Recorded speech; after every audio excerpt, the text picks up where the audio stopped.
এবার আমরা ইনশাআল্লাহ আমাদের আলোচনায় গুরুত্বপূর্ণ একটি পর্ব প্রশ্নোত্তর পর্বে প্রবেশ করব, যেখানে থাকবে আপনাদের যুগান্তকারী প্রশ্ন আর পবিত্র কোরআন ও সহিহ হাদিস থেকে তার প্রতি উত্তর। আর এরপরে থাকবে আরো আকর্ষণীয়, যা আমাদের জলসা জুলুসে হয় না, আমরা এটা আলহামদুলিল্লাহ উপস্থাপন করতে চলেছি। সেখানে আমাদের প্রশ্ন থাকবে এবং আপনাদের সাবলীল জবাব থাকবে, সঠিক উত্তর দেবেন, হাতে হাতে পুরস্কার নেবেন ইনশাআল্লাহ। এখন প্রশ্নোত্তর পর্ব। আমি একজন ভাইকে একটাই প্রশ্ন করতে বলবো, প্রশ্নটা বিতর্কের ঊর্ধ্বে উঠে জ্ঞান অর্জনের জন্য আপনি করবেন। আপনার প্রশ্নটা যদি বিতর্ক বৃদ্ধির লক্ষ্যে হয়ে থাকে, এটা যদি আমাদের মনে হয়, আমরা আপনার প্রশ্নের উত্তর নাও দিতে পারি আল্লাহর খুশির জন্য, আল্লাহ সুবহানাহু ওয়া তাআলার খুশির জন্য।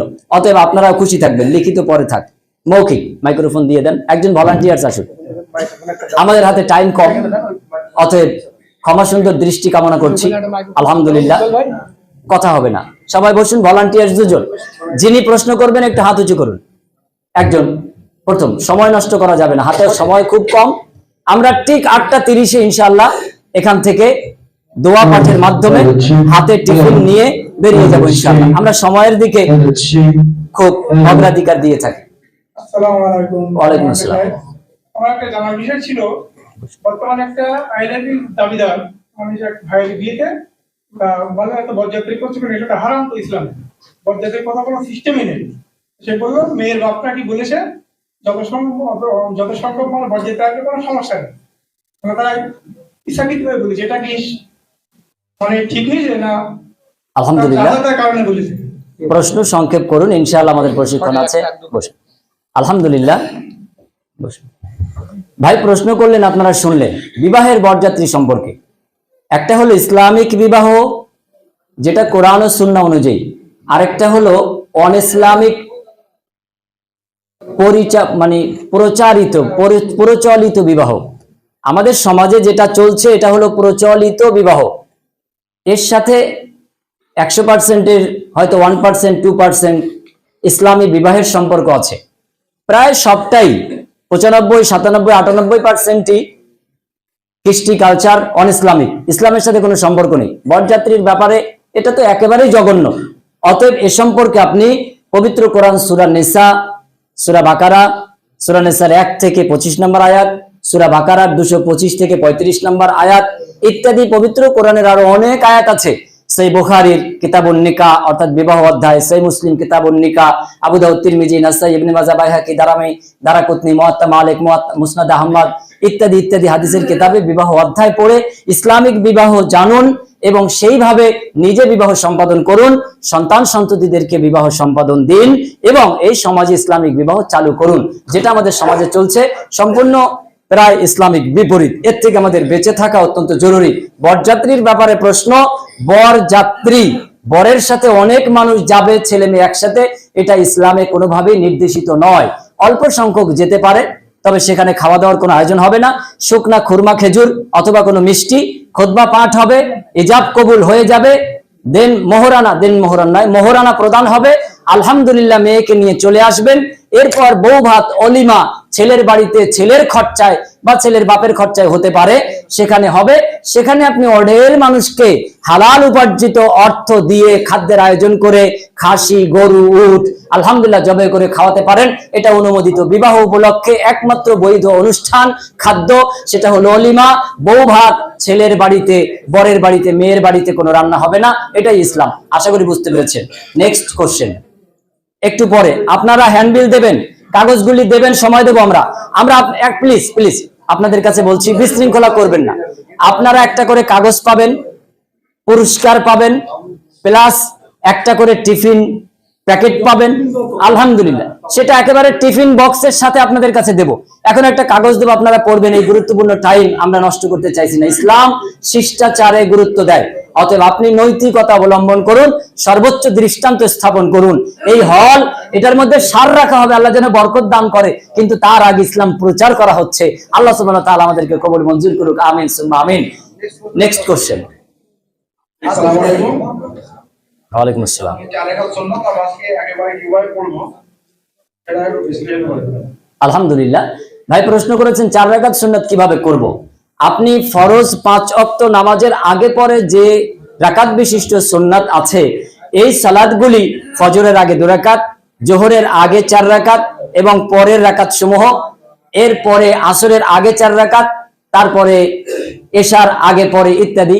এখানে আপনি 4কে একত্রিত ভাবেও পড়তে পারেন, আর রাসূলুল্লাহ সাল্লাল্লাহু আলাইহি ওয়াসাল্লামের ওই কথা অনুযায়ী যে ফরজ 2, 3 এবং 4 রাকাত বিশিষ্ট, আর সব নফল বা সুন্নাহ 2 রাকাত বিশিষ্ট, এই হাদিস আমলের ক্ষেত্রে আপনি সালাম ফিরিয়ে 2 সালামে 4 রাকাতও পড়তে পারেন। তবে একসাথে 4 রাকাত পড়াও ফরজ নামাজের আগে পরে সুন্নাতের ক্ষেত্রে প্রমাণিত। তবে উত্তম সুন্নাত কিংবা নফল 2 রাকাতে সালাম ফিরানো। আশা করি বুঝতে পেরেছেন। আপনাদের আমি অনুরোধ করছি প্রশ্নটার মান আরেকটু বাড়ান। আমরা চাই না প্রত্যেক বছর 5 কেজি ওয়েট কমিয়ে আপনাদের এরকম কোন প্রশ্নের সম্মুখীন হই। আপনি এমন কোন প্রশ্ন করুন না যে প্রশ্নটা দিয়ে আমরা আলোকিত হব, অন্যকেও আলোকিত করতে পারবো। উপস্থিত জনকে লিখিত প্রশ্নের অগ্রাধিকার না দিয়ে আমরা প্রশ্ন, পৃথিবীতে এত ধর্ম থাকতে আমরা ইসলাম ধর্ম কেন মেনে চলি? আলহামদুলিল্লাহ, পৃথিবীতে এমন অনেক ধর্ম দেখবেন যার পিওরিটি নিয়ে প্রশ্ন আছে, অনেক মতবাদ আছে। কেউ বলে না এটা আমার ধর্ম, তারা বলে এটা মতবাদ, একটা চলার পথ। কিন্তু ইসলাম বলে আল ইয়াউমা আকমালতু লাকুম দীনাকুম ওয়া আতমামতু আলাইকুম নি'মাতি ওয়া রাদিতু লাকুমুল ইসলাম আদ-দীনা। সূরা মায়েদা আয়াত নাম্বার 3 অংশ শেষ। দিনকে পরিপূর্ণ করা হলো, নিয়ামতকে সম্পূর্ণ করা হলো, আর মানব জীবনের জীবন ব্যবস্থা হিসেবে ইসলামকেই পরিপূর্ণ করে দেওয়া হলো। এর উপরে আমি আল্লাহ সন্তুষ্ট। এখন যদি স্রষ্টার খুশির উপরে সৃষ্টি খুশি না হয় তাহলে সে অকৃতজ্ঞ। অতএব আল্লাহ সুবহানাহু ওয়া তাআলা পবিত্র কোরআন আমাদের সংবিধানের মাধ্যমে ইসলামকে পরিপূর্ণতা দেওয়ার মাধ্যমে একটা সংবিধান আকার দিয়েছেন। পৃথিবীতে এমন কোন মতবাদ, এমন কোন ধর্ম নেই যে এরকম অথেন্টিক একটা সংবিধান আছে। আল্লাহ সুবহানাহু ওয়া তাআলা পবিত্র কোরআন সূরা বাকারা 2 নম্বর আয়াতে তাই বলছেন, যালিকাল কিতাব লা রাইবা ফি, ওয়া সেই কিতাব যার মধ্যে সংশয়ের কোনো অবকাশ নেই। আপনি পৃথিবীতে এমন কোন গ্রন্থ আমাকে দেখাতে পারবেন না যে গ্রন্থের রাইটার, যে ধর্মের কোন গ্রন্থ প্রথম বা শেষে বা মাঝখানে এরকম কোন কথা আছে। একমাত্র ইসলাম কথা বলতে পেরেছে আল্লাহ প্রদত্ত কথা বলে, আর মানুষ রচিত কথা বলে তারা এই কথা বলার স্পর্ধা পায়নি, সাহস দেখায়নি এবং বলেননি। তাই অথেন্টিকের দিক থেকে পবিত্র কোরআন এবং কোরআন দ্বারা পরিচালিত যে জীবন ব্যবস্থা ইসলামী, পিউরিটি এবং অরিজিনাল, এটাই অথেন্টিক। তাই এটাই হলো একমাত্র জীবন ব্যবস্থা যেটা মানুষের জন্য কল্যাণকর অবলম্বন। আল্লাহ সুবহানাহু ওয়া তাআলা আমাদের বুঝদান করুক, আমিন সুম্মা আমিন। পরের প্রশ্ন। ওয়ালাইকুম আসসালাম। বলুন, মাইকটা একটু কাছে নেন।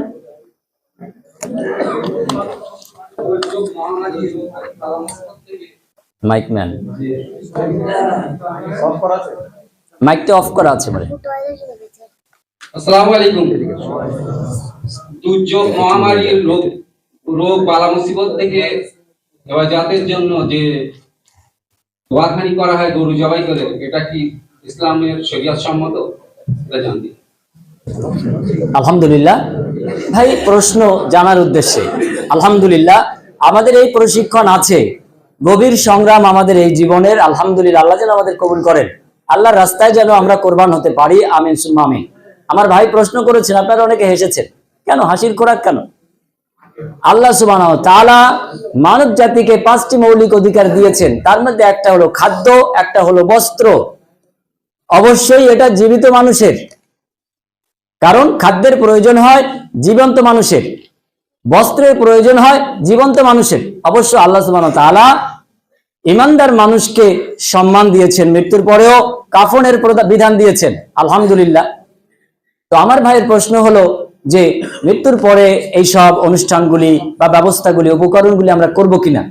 সেই মুসলিমে একটি অধ্যায় আছে, সাদাকাতুল জারিয়া অধ্যায়।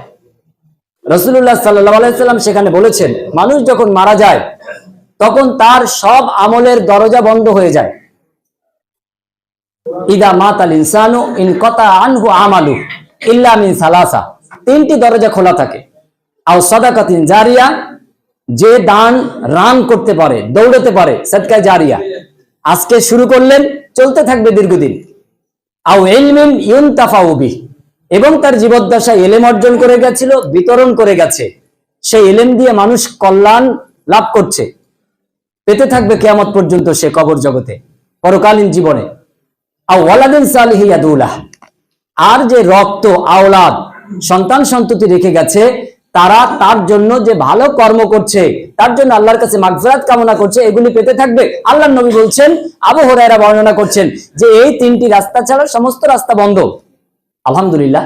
অতএব আপনি আপনার মৃত্যু আত্মীয় স্বজন তাদের জন্য এই চিরস্থায়ী আল্লাহর দেওয়া ব্যবস্থাপনা, এই তিনটি পথ, তিনটি দরজা আমল পাঠানোর চেষ্টা করুন। আমাদের সমাজে প্রচলিত যেসব ব্যবস্থা, এর মধ্যে অনেকটা অন্যরকম আছে।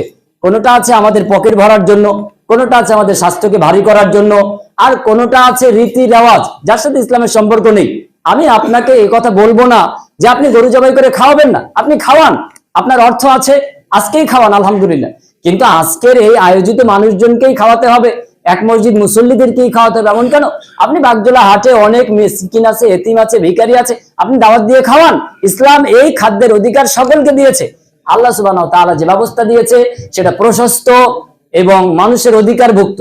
আর আমরা আমাদের নিজস্ব উদ্দেশ্য নিয়ে যেগুলি চালু করেছি সমাজ ব্যবস্থায়, এটা অনেকটা কোরআন হাদিস বহির্ভূত, ইসলাম রীতি অনুযায়ী নয়। অতএব আমি আমার প্রশ্নকারী ভাইকে বলবো যে আপনি এই অধ্যায় মুসলিম শরীফে পড়ুন, আরো বিস্তারিত জানুন। ইনশাআল্লাহ আমাদের জ্ঞানের বৃদ্ধি ঘটবে, পরিসর বৃদ্ধি হবে, আল্লাহ আমাদেরকে সঠিক পথ দেখাবেন। তবে আমি আপনাকে কখনোই বলবো না যে আপনি গরু জবাই করে খাওয়ান অথবা খাওয়াবেন না, একথা আমি বলবো না।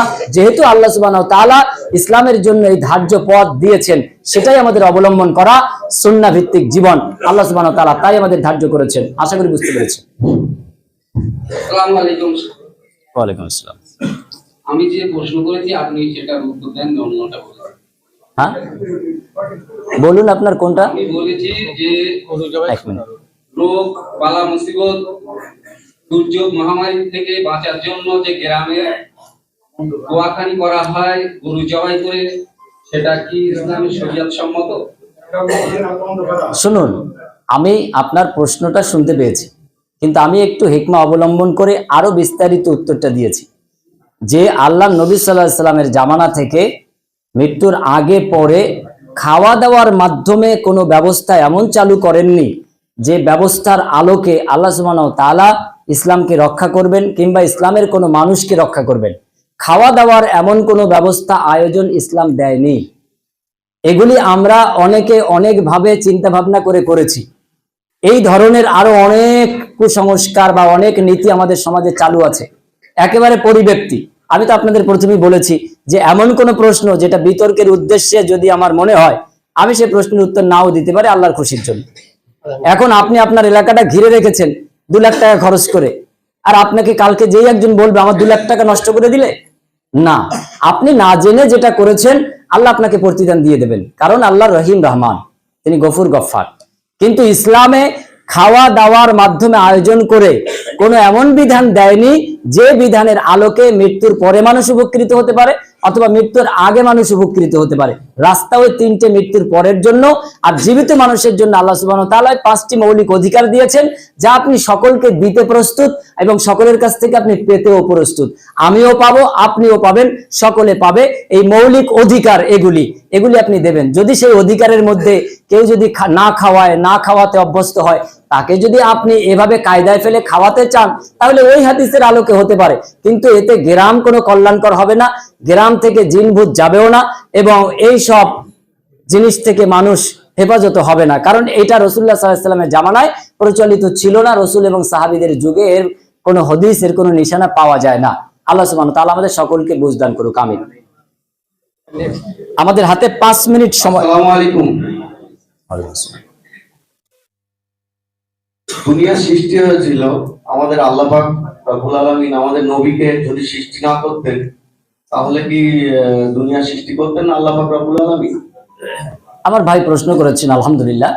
মুহাম্মদ সাল্লাল্লাহু আলাইহি সাল্লাম সৃষ্টির সর্বশ্রেষ্ঠ সৃষ্টি। মুহাম্মদ সাল্লাল্লাহু আলাইহি সাল্লামের মর্যাদা, মর্তবা, সম্মান, ইজ্জত সারা পৃথিবীর মানুষকে যদি এক পাল্লায় দেওয়া হয় আর মুহাম্মদ সাল্লাল্লাহু আলাইহি সাল্লামকে যদি আরেক পাল্লায় দেওয়া হয়, মুহাম্মদ সাল্লাল্লাহু আলাইহি সাল্লামের পাল্লাটাই ভারী হবে। আল্লাহ সুবহানাহু ওয়া তাআলা পবিত্র কোরআনে 2টি আয়াত ইরশাদ করেছেন, তোমরা নবী রাসূলদের মধ্যে তারতম্য করো না। এই নির্দেশের সরাসরি লক্ষ্য হলো আমলের ক্ষেত্রে, অনুসরণের ক্ষেত্রে নবী রাসূলদের মধ্যে তারতম্য করো না। যখনই তোমরা কোরআনে হাদিসে নবীদের আলামত, নবীদের অনুসরণ নির্দেশ পাবে, তখন তোমরা পার্থক্য করবে না, এটাই ঠিক। ভাইয়ের প্রশ্নটা অন্য। মুহাম্মদ সাল্লাল্লাহু আলাইহি সাল্লামকে সৃষ্টি না করলে কি কোনো কিছু সৃষ্টি করা হতো না? যদি আমরা এইভাবে দেখি তাহলে হ্যাঁ, অনেকটা। কারণ আল্লাহ বলেছেন আমার পরিকল্পনায় কোনো বৈপরীত্য, কোনো পার্থক্য হবে না, হওয়ারও না। লিসুন্নাতিল্লাহি তাবদীলা, লিসুন্নাতিল্লাহি তাহওয়িলা। আল্লাহ দুটি শব্দই বলেছে যে আল্লাহর আইনে, আল্লাহর ব্যবস্থাপনায়, আল্লাহর সৃষ্টি পরিকল্পনায় কোনো পার্থক্য হবে না, হওয়ারও নয়। অতএব এই ক্ষেত্রে মুহাম্মদ সাল্লাল্লাহু আলাইহি সাল্লামকে যদি আল্লাহ এখানে না রাখতেন, তাহলে তার সৃষ্টি শৈলীর মধ্যে একটা তারতম্য হয়ে যেত। তা আল্লাহ বলছেন এটা হবার নয়। এরকম ভাবে আপনাকেও যদি এই জায়গায় জন্ম না দিতেন, এই জায়গায় যদি না পাঠাতেন, তাহলে সৃষ্টি শৈলীর মধ্যে একটা পার্থক্য দেখা যায়। তাহলে সেই আলোকে সৃষ্টির যে পরিকল্পনা, প্ল্যান, ব্লুপ্রিন্ট, এটা আল্লাহ সুবহানাহু ওয়া তাআলা সুনির্দিষ্ট, যেভাবে যতটুকু যেখানে আছে, এটা আল্লাহ সুবহানাহু ওয়া তাআলা এই উদ্দেশ্যেই তৈরি করেছেন। মুহাম্মদ সাল্লাল্লাহু আলাইহি সাল্লামকে সৃষ্টি না করলে কি কিছু সৃষ্টি করতেন না? আল্লাহ সুবহানাহু ওয়া তাআলা মানব, জিন তথা সৃষ্টিরাজিকে, ভূমণ্ডল, নবমণ্ডলকে সৃষ্টি করেছেন কোন উদ্দেশ্যে, সেটা আল্লাহ সুবহানাহু ওয়া তাআলা পবিত্র কোরআনে 21টি আয়াতে পরিষ্কার করেছেন। সূরা জারিয়াত 56 নম্বর আয়াত। এটা যদি আপনি তাফসিরে ইবনে কাসির দেখেন, বিস্তারিত পাবেন। তাফসিরে মারিফুল কোরআন, তাফসিরে ফি জিলালিল কোরআন, তাফসিরে নুরুল কোরআন, তাফসিরে রুহুল মানি, এছাড়া আরো যত তাফসির গ্রন্থ আছে, এখানে দেখলে আপনি দেখবেন আল্লাহ সুবহানাহু ওয়া তাআলা কি উদ্দেশ্যে সৃষ্টি করেছেন। অপরদিকে সূরা মুলক আয়াত নম্বর 2, আল্লাহ সুবহানাহু ওয়া তাআলা বলেছেন আমি মানুষের জীবন এবং মরণ সৃষ্টি করেছি পরীক্ষা করে দেখতে চাই কার আমল কত ভালো, তার আমল কত ভালো। এখানেও আল্লাহ সুবহানাহু ওয়া তাআলা মানুষকে কেন জীবন মরণ সৃষ্টি করেছেন তার উদ্দেশ্য ব্যক্ত করেছেন। কার উদ্দেশ্য? আল্লাহ সুবহানাহু ওয়া তাআলার উদ্দেশ্য। আপনি এখানেও তাফসীর ইবনে কাসির থেকে সুবিস্তারিত আরো জানতে পারেন, ইনশাআল্লাহ আপনি তখন পরিষ্কার হবেন। তবে মুহাম্মদ সাল্লাল্লাহু আলাইহি সাল্লাম কেন পৃথিবীর একটা পিপীলিকা, একটা অন্য সৃষ্টি, একটা গাছগাছালিতেও যদি সৃষ্টির কোনো পার্থক্য হতো, তো আল্লাহর কথার মধ্যে বৈপরীত্য হতো। আর নিশ্চয়ই লিসুন্নাতিল্লাহি তাহওয়িলা, লিসুন্নাতিল্লাহি তাবদীলা, আল্লাহর আইনের মধ্যে কোনো বৈপরীত্য, কোনো পার্থক্য পাবে না, পাওয়ারও নয়। অতএব এই কথাই আমরা বিশ্বাস করব। এবং সূরা জারিয়াতের 56, সূরা মুলকের 2, তাছাড়া পবিত্র কোরআনের বাকি আয়াতগুলি থেকে কোরআন এবং সুন্নাহর আলোকে আমরা এ বিষয়ে আরো বিস্তারিত জ্ঞান নেব। মুহাম্মদ সাল্লাল্লাহু আলাইহি সাল্লামের মর্যাদা বেশি, তবে কেবল তাকে সৃষ্টি করার উদ্দেশ্যে এই সৃষ্টি করেননি। আল্লাহ সুবহানাহু ওয়া তাআলা মানব জাতিকে কেন সৃষ্টি করেছেন, এসব জায়গায় আরো বিস্তারিত আলোচনা আছে। তাছাড়া আপনি আরো বিস্তারিত পাবেন সূরা বাকারা 30 নম্বর আয়াত থেকে 35 নম্বর আয়াত। আশা করি বুঝতে পেরেছেন। আমরা শেষ প্রশ্ন নেব ইনশাআল্লাহ। শেষ বলুন। আর কেউ দাঁড়াবেন না, দুঃখিত। ইনশাআল্লাহ পরবর্তীতে আয়োজন হবে, আপনারা প্রশ্ন করবেন, আমরা ইনশাআল্লাহ ঘন্টাব্যাপী সময় রাখবো। একজন ভাই আগে দাঁড়িয়েছে।